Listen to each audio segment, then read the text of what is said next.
Hello, my name is Ellen Enders, and I'm here to present a talk on fashion advocacy and how it relates to the theme of inclusivity and cultural diversity. I'm a retired high school teacher, art, language, and world history from San Jose, California. In this talk, I will present how the interactive fashion system through visuals, words, and media act as a form of support for human rights. Fashion advocacy gives the disregarded a seat at the table, a voice. And now the second slide. Getting to know you, fashion and advocacy may seem like a strange combination. However, fashion and clothing have long emerged as a form of communication, either specifically planned or simply by chance. The visual images of the dress can highlight the external and internal world of a person's perspective, social status, professional identity, and feelings. Clothes can be both factual and subjective. The determination depends on the time, location of the person seen or the wearer himself. The next slide. In the past, a high collar could be a sign of prominence, hierarchy, and power. An open neck could be considered a sign of resistance to such power. Hence, the open Danton collar was a sign of rebellion and presentation of a disadvantaged people in the lower class of the French Revolution in 1789. Wearing the open collar reported a breath of fresh air and support for the newly developed bourgeois middle class. And next, we have a slide of Barack Obama.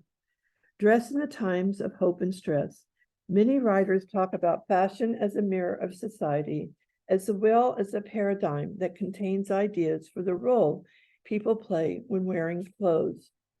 How does fashion communicate that? Clothing images can offer an alternative to a difficult state of affairs, such as when Barack Obama was inaugurated President of the United States. Raising his hand in allegiance to the country, the highest office in the land, and dressed in a business suit, a uniform of success, and previously worn only by white presidents, was now being worn by a Black man from a marginalized racial background. This previously unknown image of a Black US president in a professional business suit extended an added layer of advocacy and provided a more diverse and democratic agenda to the signing in. The combination, suit and man, symbolized equality and respect for every individual. And next we have Ronald Reagan, a perfect fit for president. When actor Ronald Reagan decided to run for political office, he was most often portrayed in his royal polo shirt and pants. This apparel was considered too ostentatious for most Americans, and his photographic profile changed to the candidate wearing a cowboy hat, open shirt collar, bandana, and jeans. The change gave him a more personable persona available to all Americans, no matter their rank. And the next thing, we have two women. And after the French Revolution, a prominent woman wears an open collarless top with relaxed hairdo. Next, we have Dr. Laverne Shirley in 2021, wears a classic open collar silhouette with matching scarf and hat to church. Previously, slaves could only wear workmen's clothes to church and were denied sitting with white folk. And now for the red French trousers. Trousers carry a message.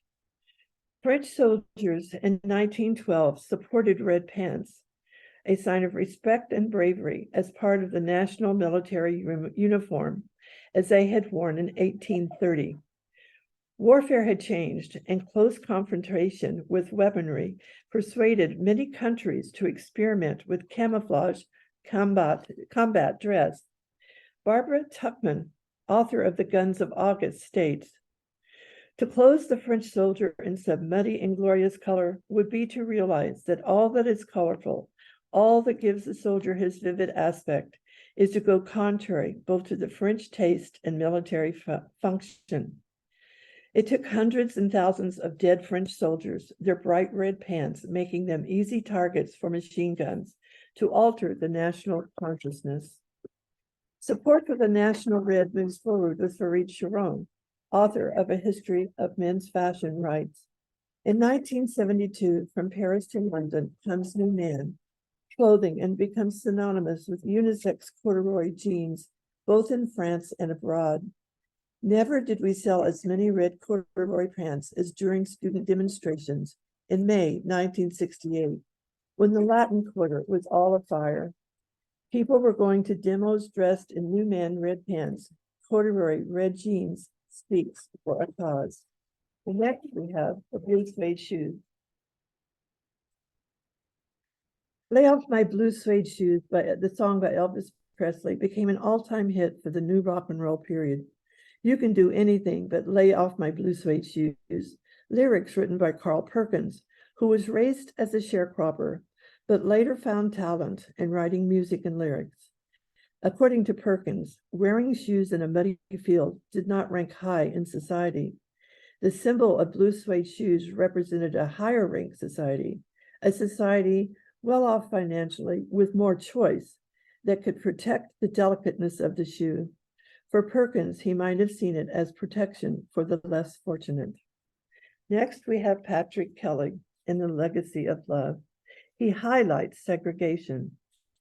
Patrick Kelly, an Afro-American fashion designer, was the first American to enter the Chambre des Syndicats, Institut Français de Mode in Paris in 1979, haute couture.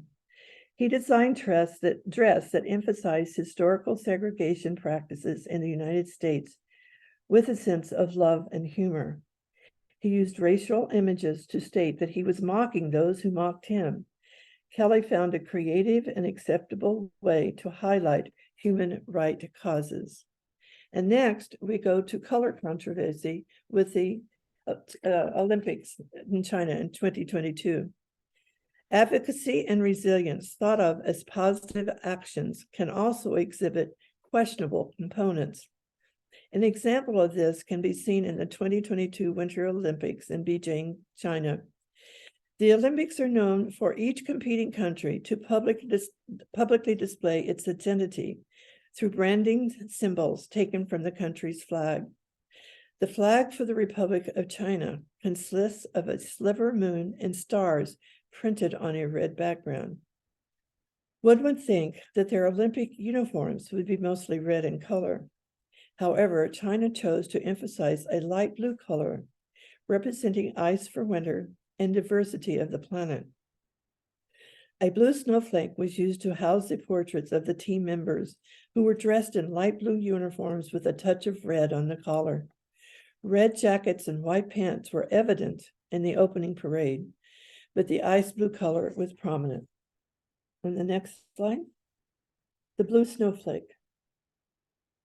A picture of the team member was posed in a peaceful blue snowflake, accompanied by a member of the Uyghur clan. Uyghurs have been discriminated against by the Chinese government, and many killed. The tranquil blue scene, with minorities included, appeared as a cover for the atrocities. It takes some exposure to visual symbolic language to decipher the difference. The next slide, blending boundaries, inclusivity, but some still feel left out. It's a dilemma. A problem arises when more diverse cultural people move close together and form a community as in a city. The need for communication is complicated by so many various languages and cultural diffusion. Mark Chagall, biologist author, suggests that with the more movement to collective cultural centers, the more cultural needs are combined in order to share and meet the needs of all.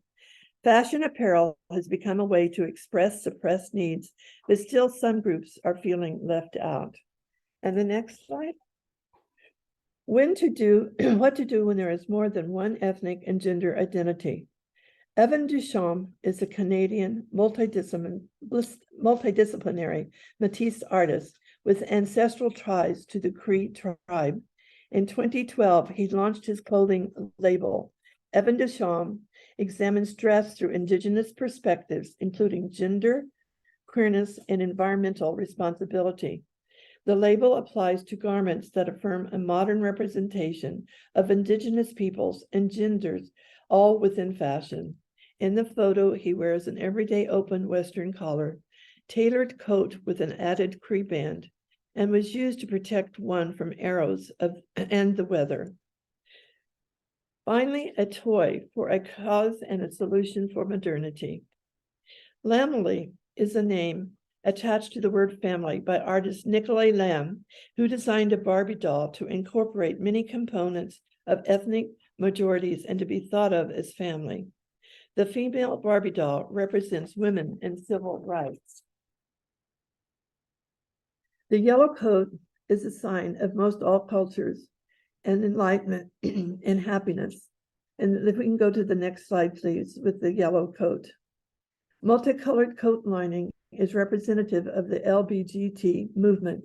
Jeans and casual top represent relaxed, inclusive fashion and can be worn by all people. The white tank top signifies that there is no limit to the people Barbie can hang out with. Dark hair and skin tone is a deception of most people's body characteristics. All in all, it is Mattel's way of redoing the original blonde Barbie image to depict advocacy. And finally, for most people, and especially children, the word advocacy is hard to define. However, when the difficulty is looked upon like a toy, a child can relax and enjoy the concept. Adults can equally enjoy learning about stereotypes if positive forms are presented and can be done through images of fashion at play. Sharing can take place, conversation can begin, and just like sports, one can enjoy the game using fashion as advocacy. Thank you very much for watching, and that's the end of the speech.